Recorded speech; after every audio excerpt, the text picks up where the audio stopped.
Zdravo, poslušalke in poslušalci, bralke in bralci Večera. Veseli smo, da ste v naši družbi. To je Večer zjutraj, dnevni informativni podcast, v katerem vam predstavljamo Večerove udarne novice dneva. Danes je torek, 24. marec 2026. Moje ime je Tjaša Gajšek. V nadaljevanju izpostavljamo: kakšen je povolilni Maribor, kdo sta nova obraza med poslanci in kako je v Dupleku izpadel Kangler. Nekdanja krški župan in podžupan oproščena zaradi suma korupcije. Nakup žganja le eden od mnogih spodrsljajev ravnateljice ene izmed osnovnih šol v Velenju. Naročite se na podcast, da boste obveščeni ob izdaji naslednje epizode. Vse skozi smo z vami na večer.com. 2 dneva sta minila od državnozborskih volitev, na katerih smo Slovenke in Slovenci odločali o svojih predstavnikih za naslednje 4 leta v državnem zboru. Do trenutka, ko to snemamo v studiu, je bilo preštetih 99,85% glasov. In v Večeru, tako v tisku kot na spletu, seveda vse te dni budno spremljamo odzive zmagovalcev in poražencev, analiziramo možnosti za sestavo koalicije, prinašamo pa tudi pregled poslancev po regijah. Tokrat bomo z Igorjem Selanom, novinarjem mariborske redakcije, podrobneje pogledali poslance iz Maribora. Torej Maribor, Igor, bo v državnem zboru prihodnje 4 leta zastopalo 5 poslancev, zaenkrat kaže, torej en manj kot doslej. Najprej torej ponoviva imena, kdo so ti poslanci, ki bodo sedeli v državnem zboru in kdo po drugi strani ostaja brez sedeža v parlamentu. Ja, drži. V Mariboru 5 poslancev, 3 iz Gibanja Svoboda, torej Lena Grgurevič, Andreja Rajbenšu in Tomaž Lah, vsi 3 so v poslanskih klopeh sedeli že zdaj. Novinca pa bosta Vladimir Šega, Levica in Katja Kokot, Resnica.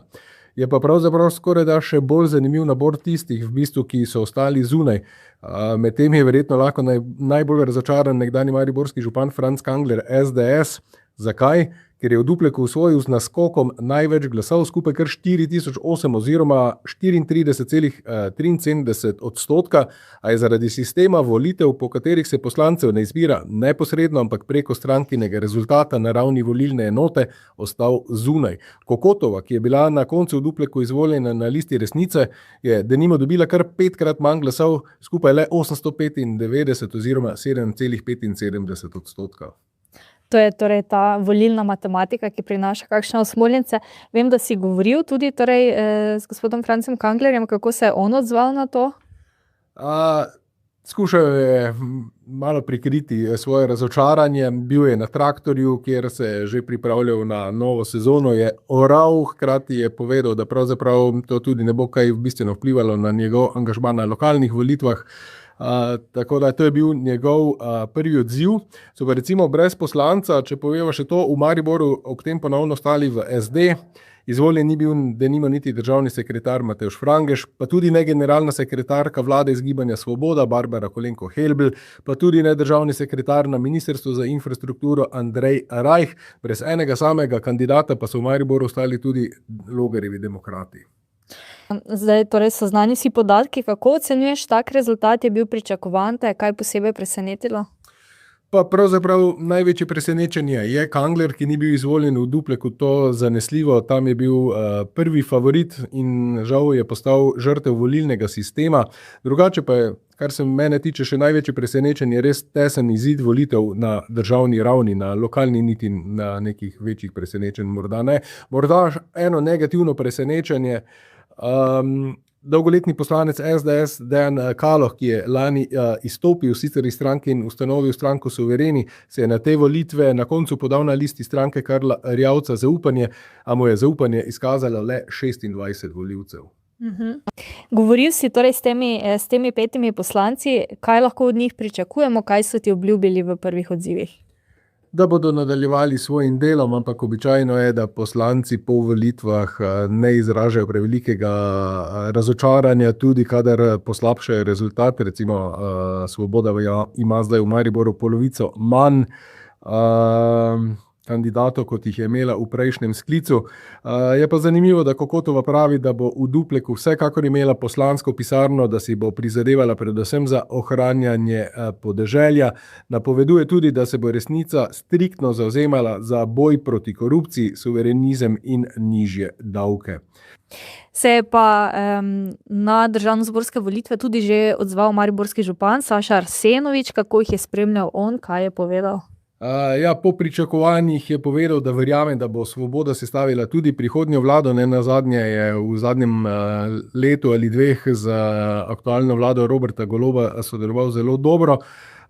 Od nove vlade pa pričakuje, da bo rešila predvsem vprašanje podfinanciranja mariborske občine, zagotovila nadaljevanje infrastrukturnih projektov od predora pod središče mesta do južne obvoznice ter končno vzpostavila pokrajine. Hvala, Igor, za tvoja pojasnila. Seveda bomo vso povolilno dogajanje spremljali v tisku, na spletu in zagotovo tudi še v podcastu. Hvala, Igor. Hvala tudi tebi. Na ljubljanskem okrožnem sodišču je bila včeraj izrečena sodba nekdanjima krškemu županu Miranu Stanku in podžupanu Silvo Krošlju ter slaščičarju Gzimu Karimaniju. Primer izvira iz začetka leta 2021, ko je občina Krško oddala v najem poslovni prostor, ki ga je najel Karimanjev bratranec Lirim Karimani. Tožilstvo je trdilo, da je Karimani med 3. marcem in 2. aprilom 2021 podžupanu Krošlju večkrat poslal SMS sporočila in mu za pomoč obljubljal 1000 ali 2000 evrov za spremembo pogodbe z Lirimom Karimanjem. Stanko in Krošelj sta bila oproščena očitkov, da bi skušala pridobiti korist za Karimanija, ki je želel, da Lirim v najetem lokalu ne bi prodajal sladoleda v bližini njegovega kioska. Ker torej Krošelj in Stanko po presodbi sodišča nista pomagala, sta bila oproščena. Tudi Stanko je bil oproščen očitkov, da bi torej vplival na najemno pogodbo, čeprav je občina sicer delno spremenila določene pogoje, a Lirimu ni izrecno prepovedala prodaje sladoleda. No, Gzimu Karimaniju pa je sodnica izrekla pogojno kazen 1 leto in 3 mesece zapora s preizkusno dobo 3 let ter denarno kazen 2100 evrov. Ne zgodi se ravno pogosto, da se med udarne naslove prebije kakšen ravnatelj ali ravnateljica. Karmen Grabant, ravnateljici na osnovni šoli Gorica v Velenju, je to uspelo po manj kot letu dni ravnateljevanja. V zahvalo poslovnim partnerjem je lani poleti na račun šole kupila 8 steklenic žganja kot reprezentančno darilo za njihovo pogostitev. Tako je opisala pojasnila nadzornemu odboru občine, ki je šolo na podlagi anonimne prijave vzel pod drobnogled.